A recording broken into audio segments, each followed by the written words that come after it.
Once upon a time here in Mindanao, mudagan kog kapitana diri sa among barangay. Mulibre kog riban sa tanang kababaihan. Toink, mutuosad ka.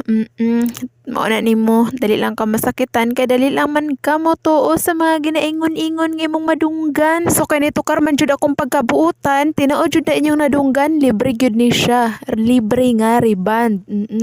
Pero bago ka mag-chat sa kuha, kung gusto ka magpalibre dapat na i-requirements. Pinakauna dapat bayaw ti ka. Ikaduha kanang dapat magkasundo ta. Ikatulo dapat dili ka libakera. Ikaupat dapat pinangga pud nimo ang ako ang ginikanan. And last, ayaw jud kog tandog-tanduga. Syempre dili ko palabot og wala kay dalang native na manok. Mura ginaingon libre daw pero napajoy kapalit Huy, lisod kay magriban tapos gutom ka, di ba? Dan mig brown out. So kanibalik ang kuryente at sang ipadayon ang tabi. Mao na akong ginaingon, mao na akong mga requirements. So makalibre jud ka ana og riban. Di pa gid ka isa kundi kada tuig kang mugwapa. Sama na nila makabayad man gid na sila kay naa man siya kwarta pero dili nato na siya pabayron. Manok lang sapat na o di ba wise?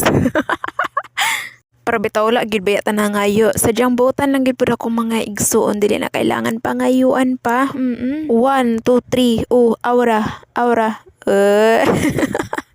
Sana all uy.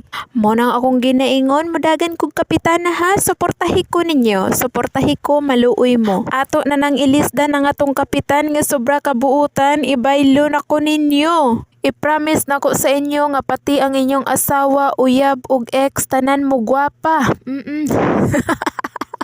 Huy, pag-agree mo. Pero joke lang ha. Unta kap mapasaylo ko nimo nga karong eleksyon kalabano na taka.